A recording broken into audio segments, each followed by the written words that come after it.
Hey guys, Peter here to tell you about the latest from Saturnus, The Storm Within, out June 16th on Prophecy Productions. This album has 7 tracks, 59 minutes in length, and this is the band's 5th full-length studio album. They are a Danish melodic death doom metal band.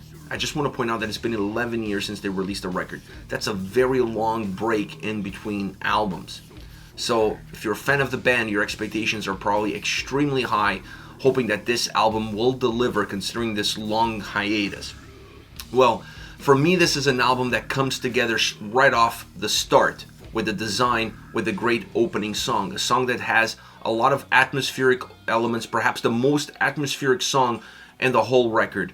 But it also sets the table for what the theme of the album is all about. So from that point on, you're connected, you're engaged, and this album is super immersive. You lose yourself in it. It has ebbs and flows, it has peaks and valleys. It has that right mixture of melody and aggression from song to song and within songs themselves for you to feel like the album never really repeats itself. It stays cohesive but not repetitive. This is a great design that takes all the quality from the individual songs and injects it into the quality of the collective. As far as the sound is concerned, if you could use a metaphor to describe the experience of listening to this record, you would say that this album is just like an ocean, a storm building in an ocean, where you see all the turbulence at the top and then the calm and collective current at the bottom that carries that ocean forward, that carries that a little bit of that storm forward. This is how this album is designed. The heavier elements of the soundscape on this record really emerge into the surface. When the album is at its heaviest points, that sound, that presence, that substance, that volume, it's right in front of you. It's right at the top. But always underneath it, there's this calm and collective melody, this keyboard melody that feels so subtle, that feels so compact, so calm. Just a little nuance, just a little ripple underneath all of this turbulence that really allows this album to never lose track of itself and have a spinal cord that connects every single song. Now, some tracks, that keyboard sound, that melody, that current, that underlying current becomes the main attraction, becomes the main portion of the song itself. This allows you to have a moment of calm. The winds calm down, the storm slows down, and this allows the listener to better digest the experience that came before and then connect with the experience that comes after. These breaks are extremely important for an album that has this sort of sound. If you don't have these pauses, if you don't have these moments of clarity, the album becomes too dense. Super hard to digest, super hard to navigate, super hard to connect with. You can listen to one song here and there, but to go from first to last and get 60 minutes of it, it overburdens the listener. So finding the right moments in order for the storm to pause, in order for the skies to clear, it's important for the sound, for the experience, for the listener, and definitely for the playability of the album. And this record definitely has that. But it all starts, from my humble opinion, with that keyboard sound, that underlying current. In first glance, you see the melodic side of it and the impact that it has to the overall melodic sound. Even when the album is at its heaviest, that melody allows the overall thickness of the sound to be a little bit better digested. It allows the sound to stretch out a little bit more. It thins out the sound a little bit more. It becomes still a heavy song, but with that melodic backdrop, it makes it more consistent, it makes it more playable. Then when that melody rises to the top, when the song becomes more driven by it, and the heaviness completely dissipates, you're able to see what kept moving along, what kept this album going, what kept the energy going. And that gives the record and it gives the songs a different impact, a different idea. It changes the eyesight of the listener. And at that time is when it becomes clear the impact that that same element had in the previous songs and in the songs that come after. So having those moments of clarity does so much for this album, and it does so much for the keyboards, because up until then, it's there, it's noticeable, but you're perhaps a little bit more concentrated on the heavier side of the sound, on how heavy the guitars, how heavy the drums are. So the keyboards play such an important role from start to finish on how this album moves, on how this album sounds, on how this album feels. The other elements in terms of the impact, it's definitely drums and guitars, because the heavier side of the record depends on both of them. Perhaps more on the guitars than on the drums, but it depends on both of them. I like the drum sound on this album. It helps define the shapes of the songs. It helps define the momentum or the momentums within the tracks, where you see the more melodic side mixing in with the heavier side. And then you have the guitars. The guitar sound all around is phenomenal. I love the elements that they add, the acoustic, the heavier moments, the more melodic moment. I wouldn't go as far as to say that it's a very diverse guitar sound, because it doesn't feel that way when you're in it, but it's definitely a guitar sound that adds texture to the overall experience and just goes with the flow, almost like a bottle with a message floating across the ocean. The guitar sound kind of goes where the album is taking you. Either one is pushing the other or vice versa, I'm not quite sure, but they're intertwined and they become part of that movement that has that melody underneath it, always pushing those guitars to the top with the heavier portion of the overall sound. But I love the guitars, I love the experience, I love the life that they offer this record, and they give it darkness, they give it somber moments at times, but they also offer some brightness and some light, specifically when they go more into the acoustic experience. Now, vocally, the album has great dynamics, not a one-size-fits-all approach. The spoken word that they use on this record, the clean vocal spoken word, is extremely important to set the aggressive side of the vocal performance. I felt like you had a narrator here telling you a story, but that narrator was not just telling you a story. That's part of the job of that set of vocals, but it's also there to set the difference between one element and the next.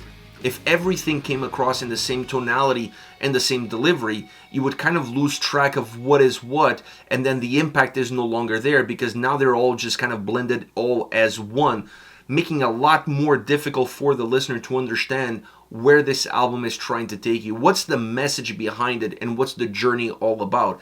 Having the narrator with those clean vocals doing a lot of the heavy lifting as far as keeping tabs on where you are and where you need to go is extremely important, because it allows the heavier, harsher vocals to just be a little bit more emotional in their delivery, which is normally not natural for a heavy set of vocals to offer that kind of emotion. But these ones do, because they match perfectly with the overall intensity and aggression that exists within the sound, within the album itself. All around, it's just an outstanding record across all of its different elements. It has great flow, it has great movement, it never feels broken, it never feels chopped up, it's immersive in its experience. Great vocal performance, great sound. That underlining keyboard experience became my focal point. It became my compass as far as the direction that I took on the experience of listening to this album. As far as favorite songs are concerned, I'm going to start off with Eventide. Just the keys and the clean vocals take you for half of a song. Just the opening half of this track, it feels really stripped down. It's just the keyboards, the vocals, and that creates a nice atmospheric tale. It doesn't carry that atmosphere all the way through because it becomes interrupted. The song feels like it gains texture, it gains sound, it gains layers in the vocals, it elevates its emotional drive as it moves along. But it's a track that allows you to break the record. It's a track that allows you to feel like there is something different to be offered within this song. This song creates that moment of clarity that the album didn't have consistently from start to finish in one single track until this point. If you think about a storm, there's always calm afterwards. This is not necessarily the calm after the storm. This is the eye of the storm. Sometimes when you're in the eye of the storm, there's calm around you. So that's exactly what this song is. That's exactly what this song is trying to transmit. Is a great track in terms of how it moves, very stripped down in the sound that it offers, not heavy at all, just really bare bones, making it a lot more emotionally driven and emotionally draining.